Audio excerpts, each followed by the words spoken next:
Maporocco, welcome back to the podcast. How are you? How's things going? Hi, Stephen. I saw you in a live stream. I think it was a couple of weeks ago. There was an earthquake where you were. You want to know a funny thing that happened? There was someone flying their drone right above my place, and it was really bugging me that day. Really? Yeah, and an earthquake. How are you after that? Well, yeah, I mean, it was very unusual. Mm. And this is the first time that, I experienced an earthquake while I was live streaming. Mm. And to be honest, for a regular earthquake, I will be fine. Here in Lima, there are really mild and kind of frequent. Whenever we have a change of season, Mm-hmm. it's very common to have those. I would say it's mandatory. And this earthquake was on in our case, on the winter's solstice, right? So it was really big. I mean, for what we are used to. And on the Richter scale, I think it was a 6, which is this. It means business. It was noticed by pretty much the whole city, and Mm-hmm. I haven't heard about any casualties, but I mean, some property damage, definitely. But okay, I recorded that and uploaded the actual clip from the earthquake to my Instagram, and also I'm going to sorry. I'm going to upload it also to YouTube, but not just the clip, but the whole live session. And that's like I don't know, an interesting, I don't know, rarity that happened that I wanted to share. But yeah, I remember you were there, and it was quite unusual and interesting at the same time. And someone flying their drone above me, which was really annoying. You're hearing that bzzz sound. Oh yeah. It's very loud and really unpleasant. Mm. And I don't think it's properly regulated yet. So I remember, now that you mentioned that, there are these shows about judges in the States. Like, there are some sort of like reality shows, and they take real life cases, and each one exposes why they are suing the other party. And I remember that, and this was some years ago, I would say at least 7 years ago. And there was a guy flying a drone on someone's backyard. And that person, who was, let's say, the one that was invaded, took a tennis racket and hit it. And then the drone broke someone else's window. So the whole deal was who was guilty, right? And of course, the guy that hit the drone was guilty. But on the other hand, you should not pry on other people's homes with drones and cameras and whatnot. I mean, that should be regulated, I guess. And maybe it is, and I'm not aware of. It was weird. You know what's weird lately? I keep seeing these police helicopters flying around. Really? Yeah. And then is there a specific reason for that? Oh, maybe they're checking people growing cannabis, maybe, or growing drugs. Oh, okay. I mean, in Australia, cannabis is not legal yet, but people grow it. But it's kind of annoying, especially 10 o'clock at night, and I hear this helicopter. The rotors? Yeah. Yeah, they're really noisy. They are. When we had we are going through a difficult time here in Peru because the recent presidential election has a lot of controversy, and around the time that we were voting, around those days, there was a huge display of choppers and police and whatnot. And it's really loud, like you say. I mean, it's, I don't know. I mean, if I were recording audio for, let's say, Inside Timer, it would be really annoying because I would have to pause and then repeat what I was saying. But yeah, I mean, it's some of the things that we have to live to learn with. Yeah, exactly. I mean, there's nothing much you can do about it as well. Yeah, I mean, you just have to soak it up and hope that whatever it is, they finish quickly, because if not, it's going to be like living near an airport. Really loud. Because when I record the podcast, I record it on a very low volume because you get background noise. Like right now, I can hear a plane, and it kind of works. And then when I can edit, I put the volume up, sort of get filters all that stuff out because I don't have soundproofing. Yeah, me neither. And I use my audio software to reduce the background noise, like you said. I don't remember the term. I think it's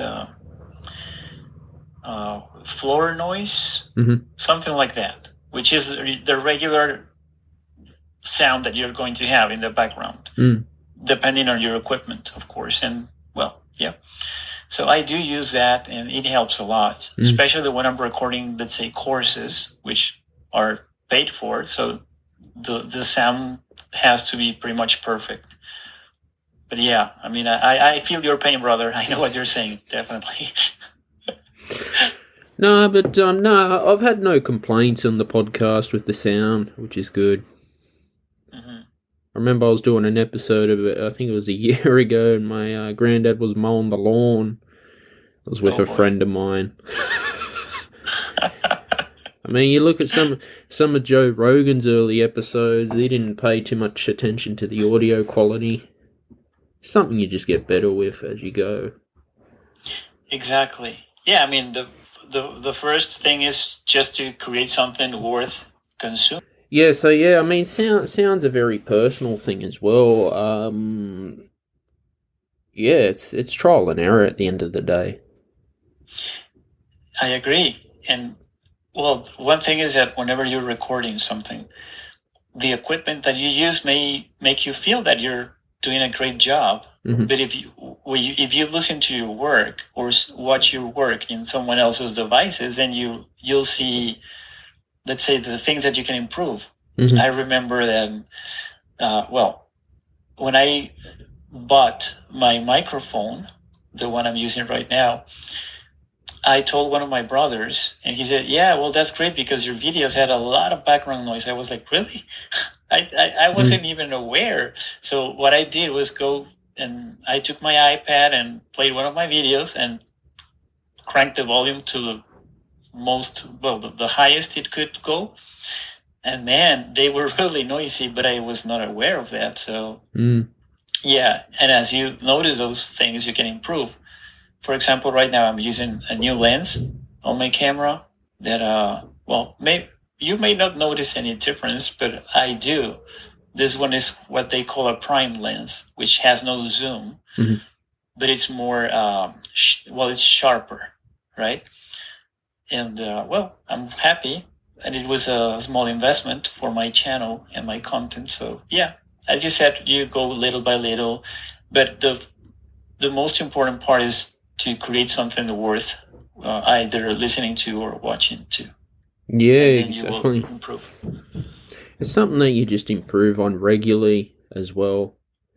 You just get better and better at doing it. I'm sure with live streaming is... I'm probably not the best live streamer out there. I've always done pre-recorded. I've noticed you're growing on Insight Timer live streaming, which is good. Thanks. I suppose it's finding your audience as well. Well, I agree. I mean, so it's interesting. Well, I cannot speak for everyone that does what I do, but there will be some people that are going to be some sort of feedback of how you're doing if what you do is good for them, and they will also be like your unknowingly aids to know how the market is behaving with your content. Some sort of unofficial marketers or researchers. And like you said, you get your audience. You get, I would say, let's say that every creator has a flavor, a personality that it comprises the way they talk, how their voice sounds, how they articulate, etc. Right? And of course, the things that they talk about. And some people will just follow you for a brief moment, and some will remain for years. But it's really interesting because some of them become your friends. And I really liked all this change in my life that started, I would say, around 3 years ago. And, well, I was listening to our previous podcast, and we were talking a lot about how to grow an audience and what tools to use, if you should use, I don't know, TubeBuddy or whatever, and the hashtags and Instagram. And, well, what we agreed on was that as long as you do what you like, that's the most important thing. And that to avoid filling your schedule with so many platforms that you need to feed content to. Because in that way, you will just start hating what you do. You will not have a time to breathe, to enjoy, to interact with your audience. So, yeah, I was remembering that. And, well, it kind of felt like a distant memory, but we talked, what is it, like 2 months ago? Yeah, about that, right? Yeah. Yeah. So, yeah, it was fun listening to our previous podcast. And I have a couple of stories for you about things that I've manifested. Since, well, one of the things that I talk about the most is the law of attraction. But I know that you have been working on that too, following some challenges that I would like to know your experience. Yeah. Jason Stevenson, I've had him on the show. He's got like 3 million YouTube subscribers. He's on Insight Timer as well. And I subscribe to his mailing list. And twice a week I read it, and I did the 21-day gratitude challenge. So write 3 to 10 things every morning that you're thankful for. So in my case, I'm thankful for my podcast guests, my morning fame for keyword research, my subscribers. I know I've got 95 YouTube subscribers, but I'm very thankful for that. I'm thankful for the people who engage with my content. I'm thankful for our podcast today. Stuff like that. And you just feel, you start to feel more happier. Yeah. You really do. Yeah, you do. What I've been doing is at night I listen to sleep affirmations all night on a very low volume, so the subconscious mind picks it up, and I just feel better. Well, I'm glad for you. You have done many things to improve your life, and well, I can see that your channel is growing, because last time we talked, I think you said you had around between 40 or 60 roughly, yeah, subs. So yeah, it's a big jump, and believe me, the first 100 subscribers are really hard to get, at least on YouTube. And I guess on Insight Timer that was my same experience. But now it's very common to see more people following me, which is really nice, is rewarding, and that is also great because whenever I go live, there are some people that already follow me, and I feel like home, right? I feel comfortable being myself, and of course there are new faces there, and I always greet them. But I don't know. I mean, it's like a snowball that starts very small, but as it's rolling down the hill, it's going to gain more speed and also more mass. And at some point, you're going to be like, oh my God, so I have 500,000 followers or subscribers. When did that happen? Right? It's a natural process. So I always prefer organic growth and not trying to, I don't know, increase your numbers just because of statistics, but not actual people that enjoy what you do. So and you're saying that you're feeling better because of the challenge that you're following and the affirmations that you're listening to. Exactly. So what changes have you noticed I in your just mood or things that you have manifesting? Tell me more about it. just Please. thinking clearly, working better as well, communication, health wise, not as anxious. Especially with the Dr. Joe Dispenza, breaking the habit of being yourself is one that I'm doing. And just things are just falling into place naturally. Attracting good people in my life and, always setting those goals, and that's what I want. Like, I want to make a living doing YouTube and podcasting and the music, that passive income coming in. Yes. So that's great. The business is funding itself, not me putting money into. I'm sure you've had times where you have to put your own money into the business, but we want the business to fund itself. Exactly. That's what I really want. Yes. So, when it comes to funding, I mean, in my case, most of the money that I have had to put there was to buy equipment. Mm-hmm. But at this point, most of what I've got has been funded by, what I do, which is great. Yeah. It's really rewarding to see that you have a paycheck and that you can invest a little more on what you do to make it better. You'll get there, don't worry. Oh yeah. You're on the right track because, as you said, you are now feeling more relaxed. Things are flowing, and that's the key. So that's the best way to know that you're doing great, that you're on the right path. Mm-hmm. And networking too. Spotify came out with Spotify Green Room. Have you heard of Clubhouse? Or are you familiar with them? I haven't. Green Tell me Room about them. Is an social audio social networking app.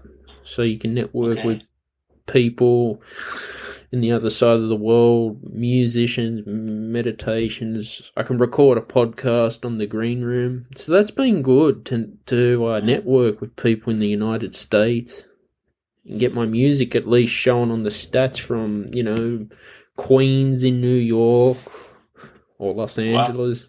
Even one stream, but that's pretty good, And I'm happy. Yeah, you never know. Like we were talking the last time. You don't know what piece of your content is going to blow up and go viral. So it's important to be consistent and also to enjoy what you're doing. And then when it happens, and you just ride the wave, right? So awesome. What about your YouTube? Yeah. Are you going to get the Creator Award one day, or how far off are you from that? Very far away. Well, to be honest, that would be nice, but I'm still focusing more on Inside Timer. And, I'm going to tell you about 2 manifestations that I have, so I don't want to spoil one of them. So I'll just hold back for a little bit longer. But, I still do YouTube because it's been more than 2 years. I have invested a lot of time, and I just want to keep doing YouTube. But to be honest, I'm not promoting my channel. I see that my audience is, I would say, it has stabilized, and it's not a huge audience, but still I'm grateful for them. And I have made some good friends out of those followers or subscribers. So I don't know, man. I mean, if it happens, great, but it's not, like we were talking before, I'm not focusing on the what. No, sorry, I'm not focusing on the how, which would be, let's say, if my purpose or my goal is to reach out to a lot of people, I'm not going to choose the platform. I'm just going to do the ones that feel good and see what happens. Maybe it's going to be a third one. When I was, I would say, in 2019, I was already doing YouTube. and someone from Inside Timer saw one of my videos and then reached out to me. And now my main platform is Inside Timer. So that happened without me looking for it. And that's kind of my attitude towards the whole thing. I mean, I'm not trying to be famous, but I do acknowledge that in order to reach to a lot of people, in a way, I need to be famous, right? But for the right reasons. Exactly. I'm not trying to. I'm not looking for people to follow me because they like how I look, but because they find value in my teachings, in my advice. That's the public I'm looking for, right? So I cannot complain. I have been growing, and it's my expectation to keep doing this, to keep growing, having more followers, more people checking out my courses. Mm-hmm. And I'm just going to continue doing this until the law of attraction or the universe shows me a different path. Mm-hmm. Could happen, or maybe it's not going to happen. Who knows? I'm just riding the wave, like we were talking earlier. You mentioned too, you took a 2-week break. Did you just need a break as well from Inside Timer? Oh, fair enough. Yes.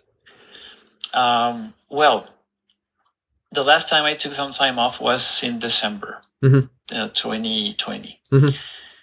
So I needed to do some things, and I was also looking for an apartment because to this day I'm living with family, but that is about to change. Mm-hmm. And that's one of the things I manifested. So that's why I took a couple of weeks off. One of the reasons. Mm-hmm. Because I wanted to have time to, move all my stuff and have an internet connection so I can continue broadcasting. And also, to be able to still watch YouTube and Netflix and whatever when I watch some TV, right? So, that's why I took a couple of weeks off. And, now that I mentioned that, I guess that's a good segue to talk about my first manifestation. Good on you. Yeah, so it was about the apartment that I manifested. Mm-hmm. I started looking for something really specific. I wanted to live in a part of the city that I really like. And I also was looking for an apartment that already had pretty much all the furniture, because I did not want to buy anything. Mm-hmm. So I found the perfect apartment, and then I talked to the owners, and they were, I assumed that we were okay and we were going to close the deal. And on the next day, the real estate lady that helped me to contact these people told me, you know what, we lost. Someone else got rented the apartment. And I was like, oh man, okay, it is what it is. I was a little upset that day, but just for a few minutes, because I was disappointed, because when you find something that is really what you want, that you find no buts about it, you get excited, which is natural. But then I said, you know what? I mean, this is not my first rodeo. When I think I found what I want and then it goes away, but I know better. I know that I can manifest something that it's exactly what I'm looking for. And I did. This week, I was browsing a Facebook group about real estaters or real estate people. And I saw an ad for an apartment. And I opened it and I was like, okay, this is not expensive. I mean, and it's in the exact zone that I'm looking for, and it has furniture. So I'm just going to send a message. And I sent 3 messages that day to different ads. And, the lady responded super fast. And for the next day, which was yesterday, I went to see it and I fell in love. Nice. But I was a little nervous because I didn't want to repeat the last experience. And this is important, Stephen, because even if, regardless of the fact that I have been teaching about the law of attraction for some time, that doesn't make me invulnerable. I can still make mistakes. I also have feelings, and I can experience disappointment and fear and other stuff, which is normal, and that is going to be part of your life forever. We all do. But yeah, of course. But the important thing is, once you fall, to get up as soon as possible. So I saw the apartment, and then I talked to the real estate person and said, you know what, I really like this apartment, so I would like you to talk to the owner and say what does she need to do or have in order to close the deal. And she called me, I would say maybe an hour afterwards, and said she wants to meet you. Mm-hmm. So let's meet tomorrow, which is today, by the way. Oh. Yeah, and then I went and I met the owner. She's a very lovely person. She's around the age, I would say she's like my mother, same age range.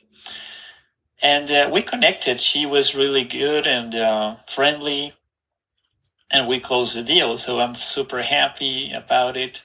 On Monday, we're going to sign the contract, and I already, it's not purchased, but I already requested the internet service for the apartment. So on Tuesday, hopefully, let's see what happens, I will be broadcasting from my new home on Inside Timer. So let's see how it goes. No, so what's the message about all this? Sorry. What's my recommendation? Because I wanted to use this as a teaching tool for your audience. Mm-hmm. Never settle for something less than what you want. And that's something that I did. I could have said, okay, you know what? Somebody beat me to the other apartment, so I'm going to lower my expectations. No, I didn't. And it was the other way around. I got something better. It was better, not in all senses. I don't want to sound unrealistic. It was a smaller apartment, but it has everything I need. Mm-hmm. And it's beautiful. It's all the furniture is new. Even the mattress, I don't even need to take mine. So I'm going to leave it here. Mm-hmm. I'm going to use a new mattress, and everything is in place. It looks really aesthetic. It's very pleasing, and it has many great places where I can, broadcast, and it's going to feel different. So the message is, define what you want, mm-hmm. With as much detail as you can, like we talked last time. And then if something is not manifesting, that you lose an opportunity or something, don't worry. Don't get discouraged, because it doesn't matter if you're looking for love, if you're looking for a job, whatever it is that you're looking for, there's plenty to choose from, right? So if one door is not for you, then the next one is going to be for you. So yeah, I'm really happy for that. No, that's amazing. Look, I look at my web talk. In 6 months, I've got 310 followers. Nice. I'm very happy. So yeah, I found my platform, and hopefully next year they'll start live streaming, so I can start live streaming to web talk instead of Twitch. Oh, you're streaming on Twitch? Yeah, but I only get like one person, and it's like I'm talking to myself. But it doesn't matter, because that's practice for you. Yeah. Yeah, so look at it that way. Really. It is. And you know what? That is going to teach you a really valuable lesson, how to handle, I would say, less than agreeable situations. Because it's really uncomfortable. I've been there. And you broadcast and there's no one there. I have 50,000 subscribers on YouTube. Nice. And for my live streams, you barely see 40 people. So it's not that much. And at some point, I was starting my live sessions and there was no one there. Mm. And I was like, what? It feels weird because you're talking and you know there's no one listening, right? So I decided maybe this could be a good tip for you. I decided to start the broadcast with a pre-recorded video to give people time to join, and then I will start talking and greeting people. But yeah, that was really uncomfortable. So I can feel your pain, brother. I sure can. And those uncomfortable situations are going to teach you a lot. And I'm going to allow you to grow and be more mature. And also to, well, if you pass the test, to handle that uncomfortable feeling and just keep going. So, well, but at least you have one person. That's better than none.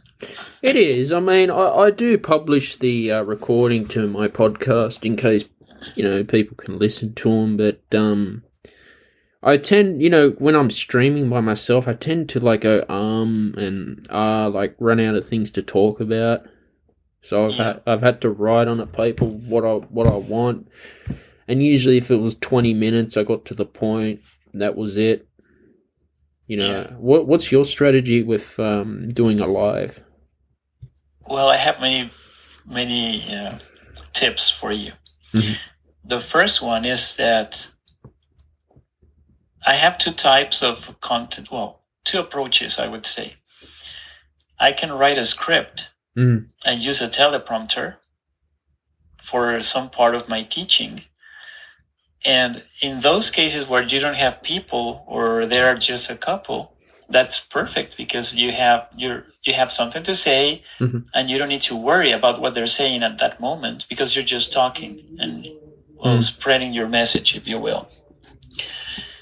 And I would say choose questions for the audience to get it going, right? But think about them with as much time as you need, because you should find something that they really want to talk about, right? And not just so how are you today, and then you'll just hear crickets, right? Or what do you think about COVID? Well, don't get me there, right? So something I'm not sure what type of topics you would like to choose for your future streams, but I mean, people that are going to join your sessions, I would assume that it's because of the topic that you chose. So try to think about what interesting questions could, elicit reactions from them, wanting to share their experience or maybe saying something about it, right? And you can also prepare pre-recorded material, like I said earlier. You can say, okay, so in this moment of the live stream, I want to show you something. And sometimes I use some images or videos that are going to reinforce the topic I'm talking about. For example, when I was talking about my spiritual guides, I have received information through songs that come to my mind to answer questions, which is, I guess, kind of cool. So what I have done is I tell them about that occasion, that anecdote, when I receive the message, and then I play the song for them. So you are using different stimuli, different elements to keep them interested. Because if you're just talking and talking and talking and talking, it's going to get boring. It doesn't matter who you are, right? So, but if you see that someone is asking a question and then you answer the question, then you're having a rhythm with them, right? You're having some sort of dance with your audience. So those are the things I would do. And also, well, sometimes you change how fast or how slow you talk. The pitch of your voice also. Those things I'm sure you already know because you do podcasts. You can even crack a joke. I mean, it depends on your personality, of course. Not everyone has to be the same way. But overall, I would say the most important thing is that you're eager to be there. Because if you are, that is going to be magnetic. You're going to be, in a good way, attractive to them. You're going to be enticing to listen to or to watch, right? But if you're nervous, if you're insecure, if you're checking your watch to see how many minutes are you have to wait until you say goodbye. If you're not flowing with your session, then it's not going to go well. That's at least in my experience, right? So whenever you do something that you really like, it's like you're glowing. You are magnetic. You are more attractive. And this has nothing to do with, I would say, attraction, like when you like someone that you want to have a relationship with, although that's part of what you could have. But it's more like when people admire you or feel comfortable with your energy, that they want to be there because you make them feel good. So that's what I try to elicit in my audience. And that's why I always close a session with a meditation to help them soothe, to help them release their fears. And well, as you know, this is a very, the platform that I use, it's targeted to meditators. So that's something that I should use because that's why they are there, right? I should not ignore that part. So if you use Twitch, I know that a lot of people are there because they want to see people playing video games. I know that's not all. I'm aware of that, but I'm not sure. I mean, I have included video game footage in some of my conferences, and they have nothing to do with, I mean, they are not video game oriented, but the images that I have captured have allowed me to be more, I would say, visually enticing. For example, I was talking about how society is conditioning everyone to take the most difficult route to your dreams, to struggle, to sweat, blood and tears, you know. And there's a video game which is Wolfenstein. And in one of those games, when you choose the difficulty, if you choose the easiest one, you appear with a pacifier in your mouth. And it says, "Can I play, Daddy?" And then if you go to the next difficulty, it says, "I'm scared." And you no longer have the pacifier, but it's still mocking you because you're not choosing to be, I would say, I'm not sure if I can say this, but if not, you're going to edit it. Badass? No, that's fine.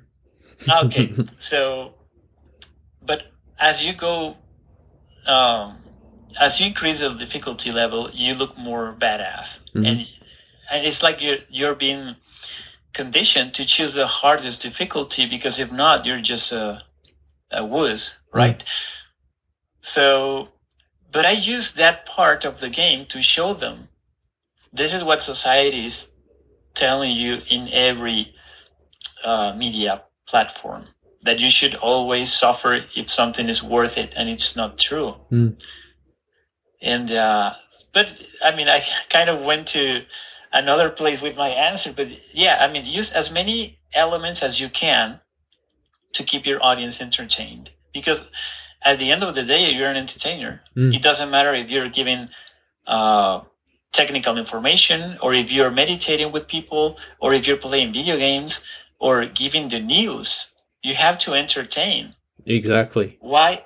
Yeah, I mean, why the lady that gives you the forecasts on TV, why does she have to use those dresses? I mean, they shouldn't have to do that, but they want to keep the audience there, right? So there has to be a hook, right?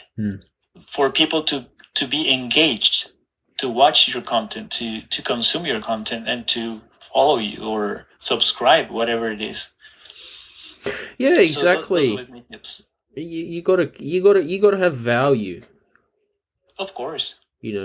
Value is the number one. Like, I see a lot of these Instagrammers who have these million followers. You get I don't know, celebrity, and then they just talk shit, and then they get all these people, boom, boom. I hate that. Yeah, me too. Well, but you're right. You have to give value, but value is perceived differently according to every person. So if you're looking for information on how to create better sound files, then someone that talks about that is going to give value, right? But if you're looking to be entertained, if you're looking to look at beautiful pictures, maybe of kittens or models or whatever, that is going to be value to you, right? So not everything has to be solving problems or telling you how to be happy. Sometimes you just need to unplug your brain and relax, and that's valuable too. So it's important to find what kind of value you want to give, and then just focus on that. Well, I wanted to mention Dr. Joe Dispenza as well. He's one of my favorite, meditation teachers. I'm listening to his book on Audible. I think it was Breaking the Habit of Being Yourself. Is an audio book. You read another one too. I forgot the title, but I've got it. Anyway, he talks about the health benefits people have achieved with his meditation of pulling the mind out of the body, pretty much. There was a case where I think there was this entrepreneur who was in a startup, and he was working about 12 hours a day, 16. One day he just came down with a massive pop in his head and had this headache, migraine really bad, because when there's money on the line, people stress, being in debt. Ended up going to all the doctors and getting all the tests. They can't find anything wrong. Similar thing with my grandma, but it goes to show that this meditation just relaxes you, and it's known to help these chronic health conditions that are medical professionals just don't know everything. You're right. So you mentioned your grandma. Is she doing better now? She is. But again, I'm glad to hear that. Similar problem. Spend $300 to go to a neurologist twice, and then can't find anything. Go to the hospital, do all the blood tests. Nothing. Stress does a lot. Oh yeah, of course. I agree. I was talking about that earlier with a couple of people. Stress can end your life. Shit. It can. So you have to be careful. And also you have to not be stressed about the fact that you're stressed. Not sure if that makes sense, because that will make it worse, right? You need to distract yourself. And that's why, like I was saying earlier, some people just give you something to unplug your brain, and that's going to give you value. That's going to help you to relax, whatever it is. It doesn't matter if it's a soap opera. It doesn't matter if it's a horror movie. Whatever it is that helps you to soothe your, I would say, the stress of the day, that's good. That's value. Get in nature, and in Sydney we're in a second lockdown now too. Oh boy. But I'm doing what I love doing, the podcast, meditating, listening to the audio book on Audible, chapter every day. That's what keeps me going, because I've seen in a lot of businesses here, they've lost thousands of dollars, in coffee shops. I'm sure they have. And I was in the shops yesterday, and no one seemed happy. It was weird. Is it like that in Peru, or what's going on where you are? Well, it's kind of difficult to tell because, well, at least for me, I don't go out that much because of the pandemic. But I would say I do feel uneasy when I go out and see everyone wearing a mask. Of course, I also wear a mask. And people are, I don't know. I mean, I think it's getting better. That's what I'm trying to say, because you can go now to restaurants and people are, I don't know, having a good time. But when it comes to doing something that it's, I would say, like going to the supermarket that you have to do, I don't know. I mean, people tend to feel like they're just trying to do it as fast as possible and get out. I know. You can still feel that. Yeah, I mean, it's not super bad. I don't want to paint a really dark picture. But sometimes I feel that. And it kind of doesn't help whenever you go to a store that they check your temperature and then put some sanitizer on your hands. And maybe you're going to enter another store and they do the same thing, and you end up with your hands super dry because of all that chemicals, right? All those chemicals. But, well, what can I say? I mean, I want to give you an overall optimistic point of view, which I do have. Well, tomorrow I'm going to get my first vaccine. Good on you. What are you getting, the Pfizer or what one? I believe it's Pfizer. But you know what? Whichever it is, I don't care, because all of them are good at keeping you out of the hospital. Yeah. It doesn't matter. I've booked mine for August the 2nd, getting the Pfizer myself. Well, I would say, I mean, you're very younger than I am, so quite younger, and that's good. That means that in Australia, you're moving fast. Here in Peru, it's taking a lot of time. Our vaccine rollout's been slow. Like, they've been booked out so quick. You know, I booked this, I think it was about a week ago, and I can only get in August. Okay. What about yourself? Has it been easy to book for you? Well, the thing is that here we don't choose.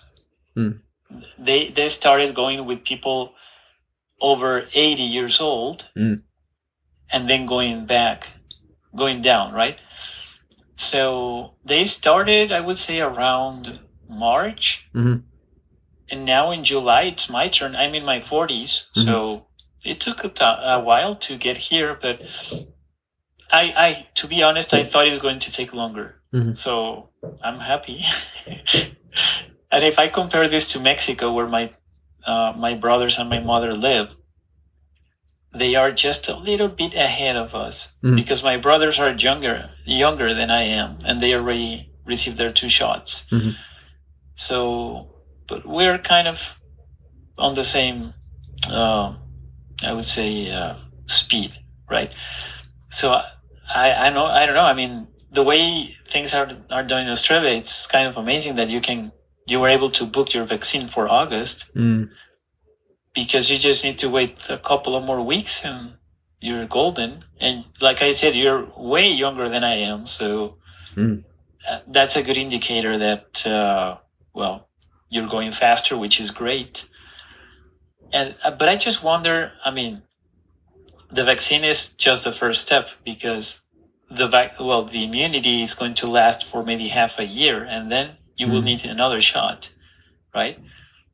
But at that point, we should be able to slow down the spread of the virus quite much. So let's see what happens. Yeah, that's it. But yeah, Maporocco, I want to thank you for coming on the show today. It was a great episode with you. Thank you, Stephen. I appreciate it. I appreciate the invitation. And well, we can talk another time if you want. There are plenty of topics that we can discuss, so I will be honored.